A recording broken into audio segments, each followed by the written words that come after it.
एक तरफ 9/11 जैसा हमला करके यूक्रेन ने रूस समेत दुनिया को हैरान कर डाला है, तो दूसरी तरफ ट्रंप ने जेलेंस्की से कह दिया है कि भूल जाओ रूस के कब्जे वाली जमीन। उधर युद्ध के मैदान में रूस ने कीव खैरसान में ड्रोन की बौछार कर कजान का बदला ले लिया है। दुनिया के हर बड़े नेता के पास जेलेंस्की पहुंचे। जेलेंस्की की उनसे बात हुई, मुलाकात हुई। कुछ ने ट्रंप से जेलेंस्की को मिलवाया भी, बात भी करवाई, लेकिन बात नहीं बन पाई। ट्रंप ने इतनी मीटिंग्स के बाद भी जेलेंस्की से कह दिया कि बचे हुए हथियारों का बैकअप करना शुरू कर दो। उन्हें हथियार गोदाम में रखने का वक्त आ चुका है, यानी नो वॉर। रूस से हर हाल में समझौता करना ही पड़ेगा और भूल जाओ अपनी जमीन जिस पर रूस का कब्जा है। दरअसल मीडिया रिपोर्ट्स में ऐसा ही दावा किया गया है।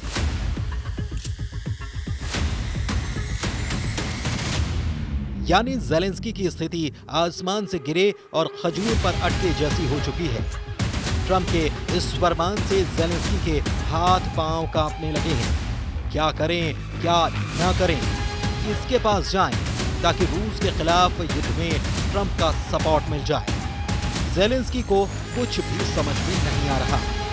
यानी 20 जनवरी के बाद जब ट्रंप व्हाइट हाउस में दाखिल होंगे, यूक्रेन का चैप्टर क्लोज ही समझा जाना चाहिए। मीडिया रिपोर्ट्स और एक्सपर्ट्स के दावे तो कम से कम यही बयां कर रहे हैं। अमेरिका के नवनिर्वाचित राष्ट्रपति डोनाल्ड ट्रंप ने सोमवार को कहा कि यूक्रेनी राष्ट्रपति जेलेंस्की को लगभग 3 साल से जारी जंग को रोकने के लिए रूसी राष्ट्रपति पुतिन से बातचीत के लिए तैयार रहना चाहिए।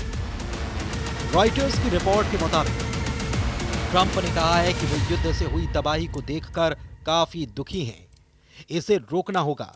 इसके लिए वे पुतिन और जेलेंस्की से बात करेंगे।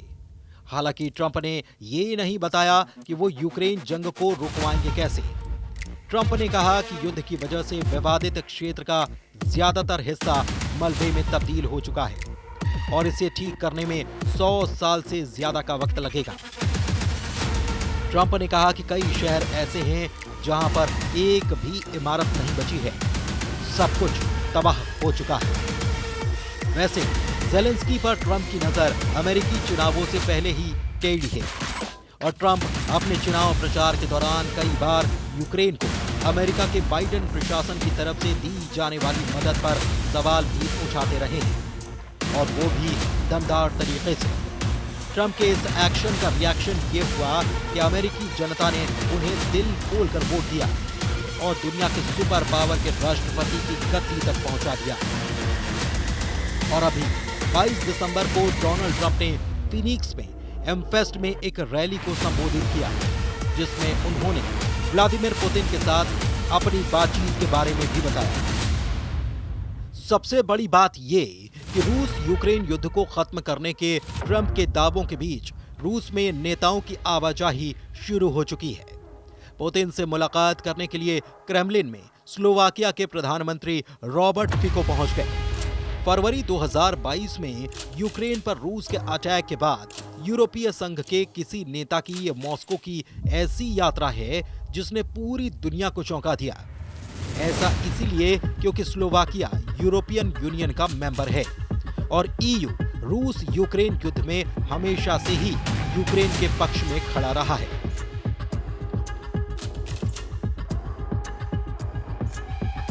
साफ है, रूस का पलड़ा हर गुजरते दिन के साथ भारी होता जा रहा है, लेकिन पुतिन लगातार शांति की बात कर रहे हैं, समझौते की बात कर रहे हैं।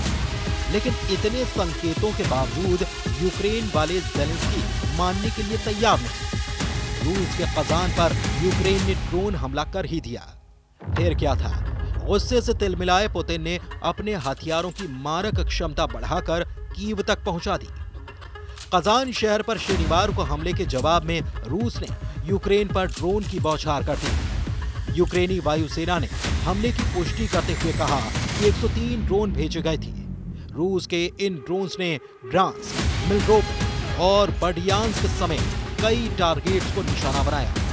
हालांकि यूक्रेन का ये भी दावा है कि रूस के 52 ड्रोन को यूक्रेनी सेना ने मार गिराया।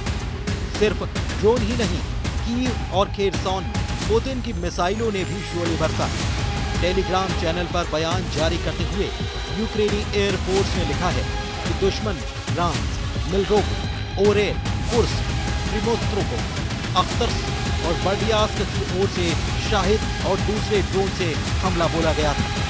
इतना ही नहीं, क्राइमिया से खेरसान की ओर इस्कंदर बैलिस्टिक मिसाइल भी दागी गई। हमले से खेरसान, माइकोलाइव, चेर्निहाइव, सुमी, जाइटामेर और कीव में निजी संपत्तियों को नुकसान पहुंचा। हालांकि इस हमले में किसी के हताहत होने की खबर नहीं है। अब जो हालात बन रहे हैं उससे ऐसा लगने लगा है कि ज़ेलेंस्की इस वक्त खुद को हारा हुआ महसूस कर रहे हैं। जिस अमेरिका के सहारे वो रूस जैसी सुपर पावर से टकराने से भी बाज नहीं आए, आज उस अमेरिका में सत्ता बदल चुकी है, जो यूक्रेन के साथ उस तरीके से खड़ा नहीं होना चाहती जैसे कि बाइडेन खड़े थे। तब सवाल ये उठता है कि क्या ट्रंप की वो कब्जे वाली जमीन को भूल जाने के बाद ज़ेलेंस्की मान लेंगे, या फिर बीते दिनों उन्होंने यूरोपियन यूनियन से जो मदद मांगी थी वो उन्हें अमेरिका के नए मुखिया की ताकीद के बाद भी जारी रहेगी। जो भी हो, लेकिन फिलहाल तो यही कहा जा सकता है कि ये युद्ध अभी तो किसी भी नजरिए से थमता नजर नहीं आ रहा है।